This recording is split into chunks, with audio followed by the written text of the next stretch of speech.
तो इनको कोई जानकारी उसके बारे में मुझे पता है मुस्लिमों के बारे में, सपा को बहुत ज़्यादा इंटरेस्ट है हिंदुओं को छोड़कर। मुझे आपको बहुत क्योंकि अतिरिक्त जानकारी होगी।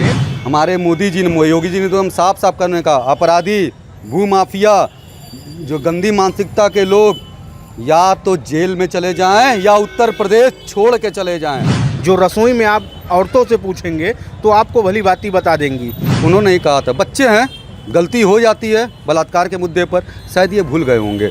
ये मतलब आप लड़के हैं, गलती हो गई, बलात्कार करिए, ये कोई मतलब है? लोगों का घर बुलडोजर चल रहा है। तो आप बताइए, जिस बेटी को उसके परिवार वाले नहीं देख पाए, उसकी लाश को पुलिस वालों ने जला दिया, उस कांड को शायद आपको भी याद होगा। भैया, पहली बात भैया को बता दूं, मैं पांडवों की तरफ से हूँ, मेरी आंखों पे कोई पट्टी नहीं बना है और मैं जागृत हूँ और जागृत समाज का हिस्सा हूँ। अब आप जिस गेहूं और चावल की बात करते हो, शायद मेरे भाई को पता नहीं, इस समय जाकर किसी कंट्रोल में पता कर ले, इस समय किसी कंट्रोल में किसी को गेहूं उपलब्ध नहीं हो रहा है। कौन सा जो क्या नाम है ऐसा विश्वविद्यालय बनाया जिसमें जो क्या नाम है संस्कृत की भी शिक्षा हो? अरे एक सांसद विधायक आपका बकरी और किताबें चोरी करेगा, उसके ऊपर आप तमाम मुकदमे डाल रहे हैं। एक में जमानत हो रही है, दूसरा आप अपील कर दे रहे हैं। मैं भी हिंदू हूँ और धर्म को अपने मानने वाला हूँ। आयुष्मान योजना ले लीजिए, श्रम कार्ड ले लीजिए, जो जीरो बैलेंस अकाउंट ले लीजिए।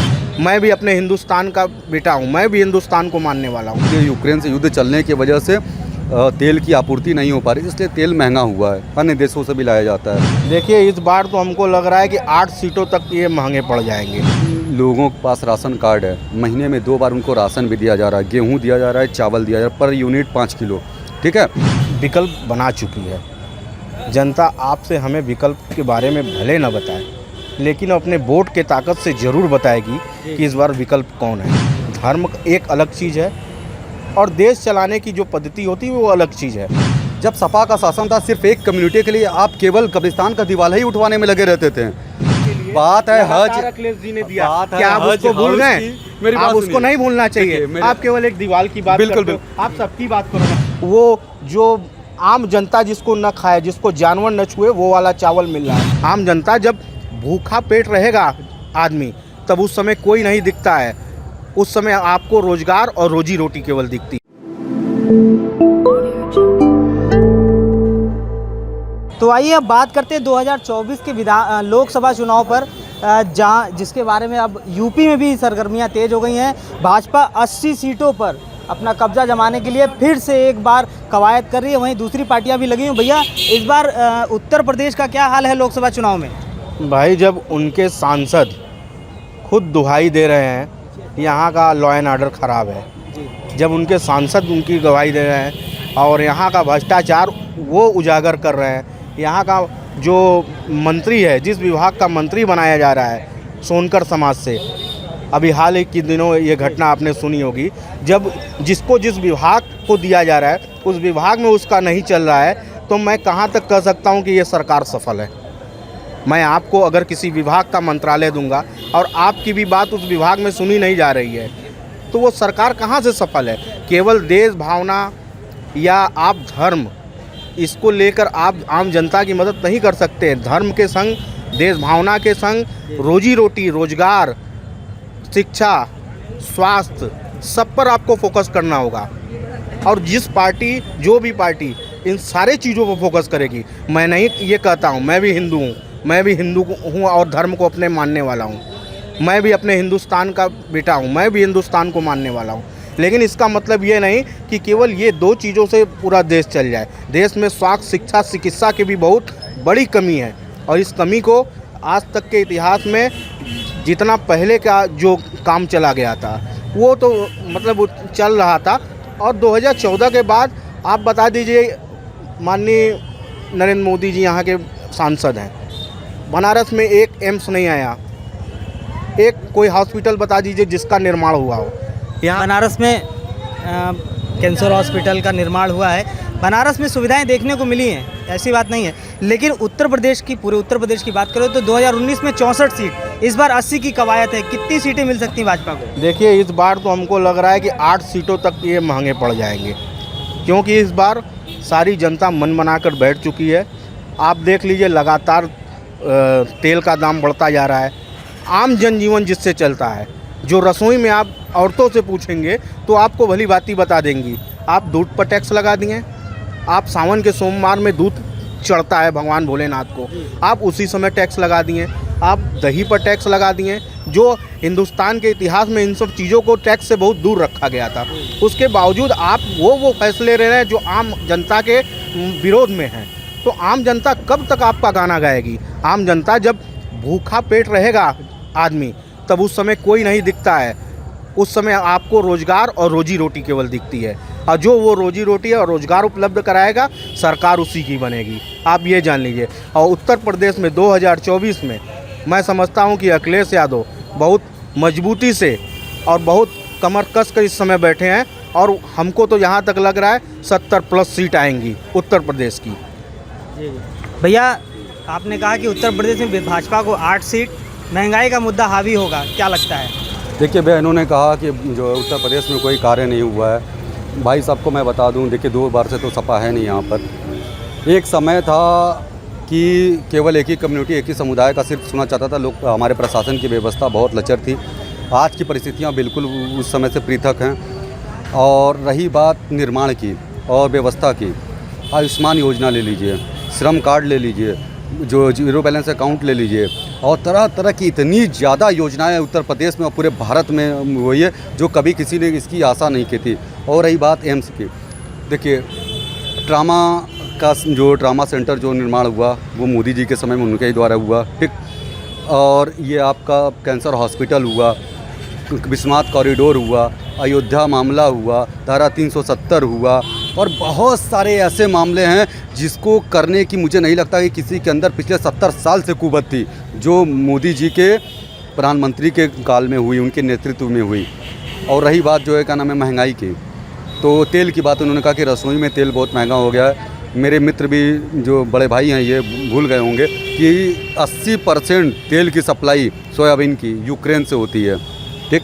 और पेट्रोल की 70% सप्लाई पूरे विश्व में रसिया से होती है, बाकी खाड़ी देशों से होती है। यूक्रेन और रसिया का ज़बरदस्त युद्ध चल रहा है, और भारत में सबसे अधिक तेल की खपत इसलिए होती है कि भारत की जनसंख्या आज की डेट में 135 करोड़ है। उतनी यहाँ पे उत्पादन नहीं है। उत्पादन पर्याप्त, अगर छोटा देश होता, जनसंख्या की कमी होती तब, ठीक है, लेकिन बहुत बड़ी जनसंख्या वाला देश है, इसलिए यूक्रेन से युद्ध चलने की वजह से तेल की आपूर्ति नहीं हो पा रही, इसलिए तेल महंगा हुआ है। अन्य देशों से भी लाया जाता है, ये बात हो गई। और रही बात गेहूं, चावल, आटा की, भैया जो लोगों के पास राशन कार्ड है, महीने में 2 बार उनको राशन भी दिया जा रहा है, गेहूं दिया जा रहा है, चावल दिया जा रहा है, पर यूनिट 5 किलो, ठीक है, इतना हर महीने में 2 बार।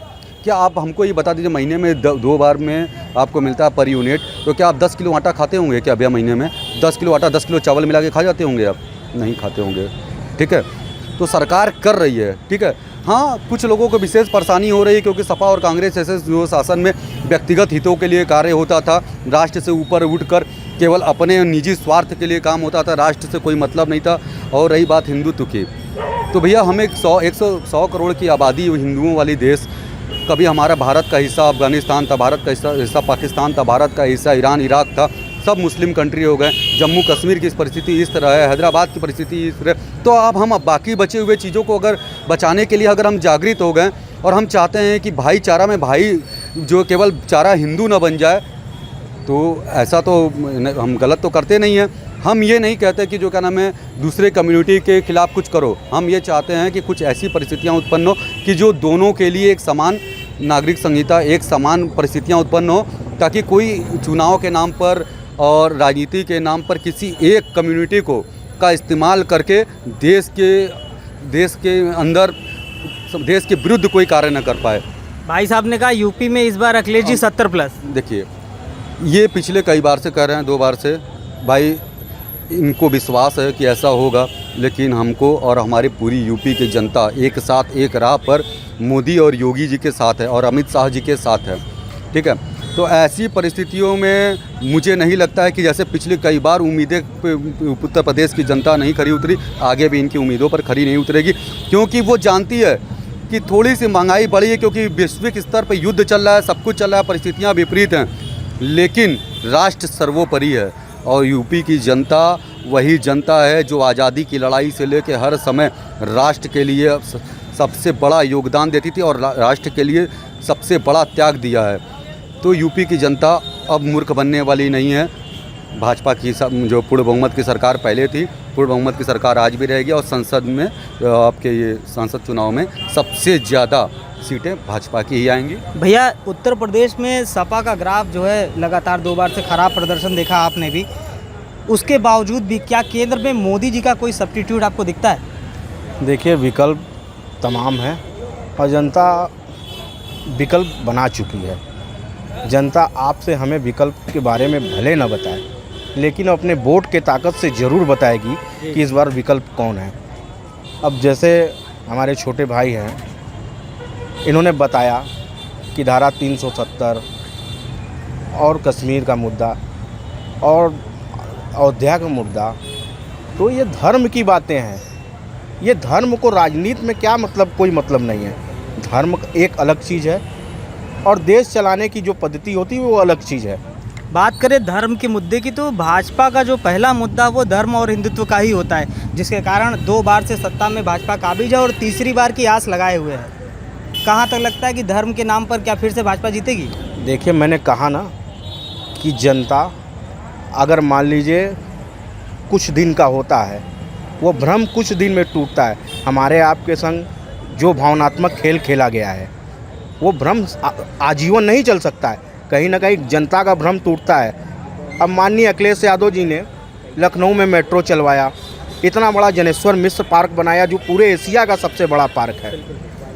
तो वहाँ क्या एक ही कम्युनिटी का जाना वहाँ अलाउ है? वहाँ तो सारे धर्म जातियों के लोग जाते हैं। तो जो भी अगर आप काम कर रहे हैं विकास के मुद्दे पर, तो वहाँ जाति धर्म का कोई नाम नहीं होना चाहिए।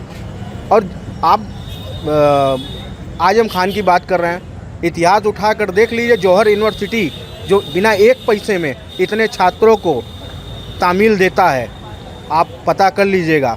उतना बड़ा दिल रखकर कोई उतना बड़ा काम नहीं किया होगा। अब आप फंसाते किस में हैं? वो उतने बड़े सांसद और विधायक होने के बावजूद उस आदमी को आप बकरी चोरी में आप बताते हैं, पुस्तक चोरी में बताते हैं। ये तो ओछी मानसिकता का आप परिचय दे रहे हैं। ओछी मानसिकता का आप परिचय दे रहे हैं। अरे एक सांसद विधायक आपका बकरी और किताबें चोरी करेगा, उसके ऊपर आप तमाम मुकदमे डाल रहे हैं। एक में जमानत हो रही है, दूसरा आप अपील कर दे रहे हैं। और वही सुप्रीम कोर्ट ने इनको फटकार लगाया कि अब बस जितना होना था हो चुका। अब एक व्यक्ति के लिए अगर जमानत होता है तो आपका एप्लीकेशन नहीं हम लेंगे, और आजम खान को जमानत मिल गया। भैया आपसे बात करते हैं, आजम खान क्या बोला भैया ने, बताएं, जवाब दें। भैया ने कहा कि जाति धर्म के ऊपर अब राजनीति कितनी देर तक जनता गुमराह नहीं होगी। भैया जनता गुमराह कहाँ हुई? जनता तो जागृत हुई है। जब सपा का शासन था, सिर्फ एक कम्युनिटी के लिए आप केवल कब्रिस्तान का दीवार ही उठवाने में लगे रहते थे। हज हाउस बनवाया, तमाम तरह की सुविधाएं दी। ये बताइए कैठो मंदिर बनवाया, कुछ है आपकी? भारत में एक धर्म निरपेक्ष राष्ट्र है, यहाँ पर भूल गए। अरे भैया, मिकाना स्टेडियम, मेट्रो ट्रेन और जनेश्वर मिश्र पार्क। मैं बता रहा हूँ, तमाम तरह की आयुष्मान योजना से लेकर हर योजना क्या है, केवल हिंदुओं को मिलती है, सभी को एक समान मिलती है। बात है हज हाउस की, बात है हज, अखिलेश जी ने दिया, क्या आप उसको भूल गए? आप उसको नहीं भूलना चाहिए। आप केवल एक दीवार की बात करते हो। आप सबकी बात करो ना यार। मैं सबकी बात करता हूँ, लेकिन पहले दीवार की बात हो जाए, उसके बाद मैं सबकी बात करूंगा। हम अपने आलोक भाई से कहूँगा, बड़े भाई से, कि पहले मुझे मेन दीवार की बात पे आने दीजिए कि कितना इंटरेस्ट के साथ पूरे उत्तर प्रदेश में आपने कब्रिस्तानों का दीवार उठवाने में जितना समय वेस्ट किया, एक ही कम्युनिटी को खुश करने का कितनी कोशिश की। और रही बात आजम खान की, जौहर यूनिवर्सिटी उन्होंने बनाई, कौन सा जो का नाम है ऐसा विश्वविद्यालय बनाया जिसमें जो का नाम है संस्कृत की भी शिक्षा हो और इस्लाम की भी, उसकी जो आपका भी जो भी कम्युनिटी का शिक्षा होता है वो भी हो। ऐसा तो है नहीं, ठीक है। और रही बात कि भैया हमारे बड़े भाई ने कहा कि जो क्या नाम है धर्म के आधार पर आप कब, हिंदू तो अब जाग गए ना। कल तक तो आपको भी चाहिए कि अखिलेश यादव जी सबको एक साथ लेके चलें, लेकिन वो सिर्फ किसी एक ही कम्युनिटी को खुश करने के चक्कर में थे। एक विशेष हम लोगों का 100 करोड़ की आबादी वाला देश और हमारी धार्मिक भावनाओं के साथ अब कब तक खिलवाड़ करेंगे? अब जाग गए तो कष्ट हो रहा है। और रही बात इस समय आप जो है चुनाव की, भाजपा सबसे अधिक सीटों के साथ फिर से उत्तर प्रदेश में आएगी। योगी, मोदी और अमित शाह के राज में आप फिर से एक नया चमत्कार देखेंगे। उत्तर प्रदेश में आप मानते हैं कि भाजपा को टक्कर देने वाली पार्टी सपा ही है? देखिए, उत्तर प्रदेश हो चाहे पूरे भारत में, भाजपा जैसा नेतृत्व, भाजपा जैसा जो है, आप देखिए भाजपा जैसे नेतृत्व की क्षमता कोई नहीं। वहाँ पे भाजपा में एक ये सिस्टम है कि एक आम आदमी, एक आम जो कार्यकर्ता, वो चाहे तो प्रधानमंत्री और मुख्यमंत्री प्रधानमंत्री तक बन सकता है, लेकिन सपा में और कांग्रेस में सिर्फ परिवारवाद है। एक ही परिवार के लोग, योगी आदित्यनाथ जी तो लैपटॉप और पता नहीं क्या क्या चुनाव के पहले उन्होंने वादा किया, लेकिन कभी उन्होंने पूरा नहीं किया।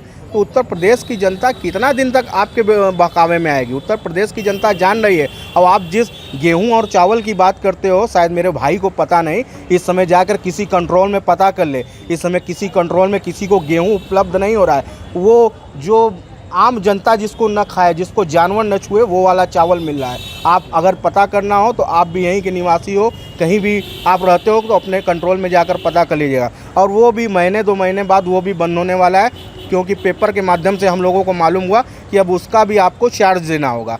तो आप केवल ये लोक लुभावन जो आप लेकर आए थे, ये केवल 2022 के चुनाव के लिए लाए थे, न कि आजीवन लाए थे। अगर आपको आजीवन बांटना होता तो इसको बंद कराने की इस योजना को क्या ज़रूरत है? क्या आज गरीब यहाँ नहीं है? आज गरीब ख़त्म हो गए? आज भी गरीब यहाँ जिंदा है। तो आप इसको केवल 6 महीने के लिए ले आए थे। माननीय राष्ट्रीय अध्यक्ष अखिलेश यादव जी का देखिए, नहीं देखिए, बात करें अगर फ्री राशन की, तो फ्री राशन कोरोना के समय में जनता को दिया गया। ये कोई योजना नहीं थी, ये जनता के लिए था। भैया आपसे बात करते हैं, आप भैया की बातों का जवाब दीजिए।